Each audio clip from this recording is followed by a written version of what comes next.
And just today, a hearing titled Anti-American Airwaves, Holding the Heads of NPR and PBS Accountable, organized by Representative Marjorie Taylor Greene as part of the DOJ subcommittee, gave Republicans a chance to grill the chief executives from PBS and NPR in an attempt to prove that they're using federal dollars to spread radical left communist propaganda and groom children with LGBTQ programming. Namely, she was really mad about a clip from a drag queen story hour that was posted on YouTube and never aired on PBS, nor was it in any way associated with either network. But of course, the truth in Marjorie Taylor Greene's world is subjective and open to interpretation.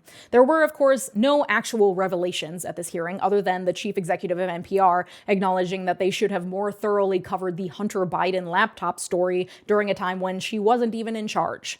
Yesterday, Tuesday, Trump declared that the networks are a waste of money and he would love to defund them. This despite the fact that the funding bill he signed into law a couple weeks ago included $500 million for the Corporation for Public Broadcasting, which disperses funds to public radio stations across the country. The bill ensures public broadcasting will be funded at least through 2027. And this is funding that especially small stations depend on to continue operating. NPR itself, National Public Radio, receives less than 1% of its funding from the federal government, but it relies heavily on program fees that small and local stations pay to play NPR shows. And on average, those local radio stations receive about 10% of their funding from the Center for Public Broadcasting, a federally funded entity. Without that funding, small public stations would be hit the worst. For example, according to reporting from CNN, Hawaii Public Radio is 94% funded by the community, with only 6% of funding coming from the Center for Public Broadcasting, while KTOO Public Media in Alaska relies on 30% of its budget coming from the Center for Public Broadcasting. These are the local news stations that cover stories that national organizations do not, that are critical for staying connected locally, but also for holding local government to account. And local governments often have a far greater impact on your day-to-day life than what's happening in Washington. So ensuring robust local journalism is really important, especially now when the feds are leaving us all high and dry. NPR has reported that 36% of its budget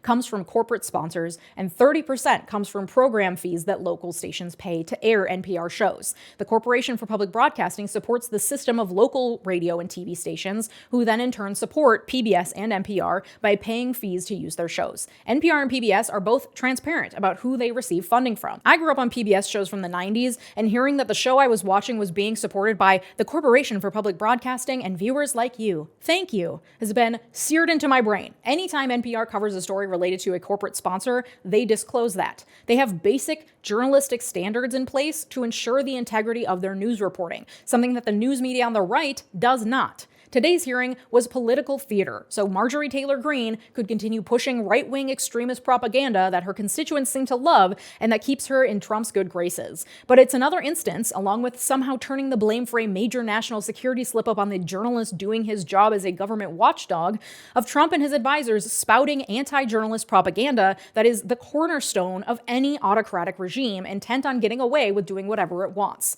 Journalists will always be the enemy of politicians trying to get away with things. So while Signalgate, as it's being dubbed, is concerning from a national security standpoint, I think the response to it from the Trump administration should be even more concerning as it relates to trust in news media and further degradation of the robust networks of journalists we all rely on, myself included, to get our news and to keep this government in check. So what do we do about it? Support local news. Subscribe to the digital edition of your local newspaper, or better yet, get the physical paper delivered. I did that for a while and it was honestly really nice, but I quit because of the overwhelming amount of physical paper that was piling up around my house because I have ADHD and cannot stay on top of it. Become a monthly sustaining member of your local public radio station. I just joined as a sustaining member of Minnesota Public Radio.